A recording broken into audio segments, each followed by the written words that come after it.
There are many ways to get the things that we want for ourselves in our lives. But basically, it all begins with how we choose to think. As you think, so shall you be. 7 little words that I think are perhaps the most important things that we can learn and master in our lives. This old proverb notion that I become what I think about all day long. And once you know that what you think about is what expands, you start getting real careful about what you think about. You don't allow your thoughts to be on anything that you don't want, or that you wouldn't want to have manifest or show up for you in your life. Your words become your reality. You are where you are today, in part because of what you've been saying about yourself. Words are like seeds. When you speak something out, you give life to what you're saying. If you continue to say it, eventually that can become a reality. Whether you realize it or not, you are prophesying your future. And this is great when we're saying things like, I'm blessed, I'm strong, I will accomplish my dreams, I'm coming out of debt. That's not just being positive, you are prophesying victory, prophesying success, prophesying new levels. Your life will move in the direction of your words. But too many people go around prophesying just the opposite. I never get any good breaks. I'll never get back in shape. Business is slow. I'll probably get laid off. Flu season is here. I always get it. They don't realize they are prophesying defeat. It's just like they're calling in bad breaks, mediocrity, lack. You can't talk defeat and expect to have victory.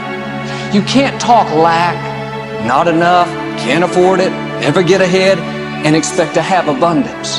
If you have a poor mouth, you're going to have a poor life. If you don't like what you're seeing, start sowing some different seeds. This is so important. If you want to live extraordinary, you must do extraordinary. If you want an extraordinary income, you must do extraordinary things. If you want an extraordinary fortune, you must go with the demands of what it takes to have that fortune. Mark has made such a fortune, it's almost beyond comprehension what the numbers really are. But guess what he has the satisfaction of knowing? He earned it all. If he'd have been lax in the performance, Herbalife would not be here these 18 years later. Herbalife would have been a footnote in multi-level history. But because he performed year after year, the 3rd year and the 5th year, and the 7th year and the 10th year, and the 12th year and the 15th year, and now performing well in the 18th year, I'm telling you, that's what makes it such a viable fortune for Mark personally, of course, because he did the job.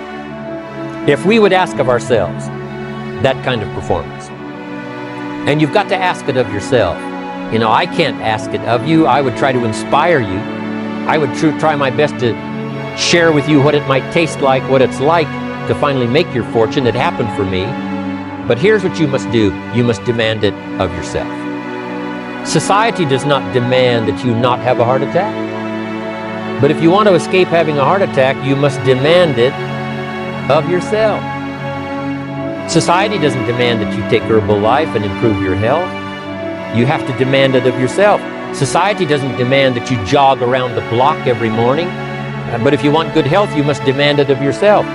Society doesn't demand that you read a couple of books a week and improve your intelligence and your knowledge. That you must demand of yourself. Society does not demand that you build a financial wall around your family nothing can get through. That's not a demand of society. But you must demand it, if you wish it, you must demand it of yourself.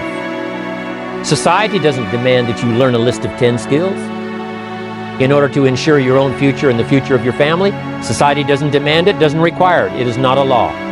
But if you want the benefit, you must demand it of yourself. I truly believe that thoughts are the greatest vehicle to change power and success in the world. Everything begins with thoughts. that their difficulty, no one knows how hard it is, but you don't know what I'm going through. And in those moments, whatever you tell yourself, if you convince yourself that the difficulty you're facing is harder than everybody else's and you buy it, you will stay where you're at. But if you convince yourself that whatever wall you've hit, other people have overcome it and so can you go through that wall as well.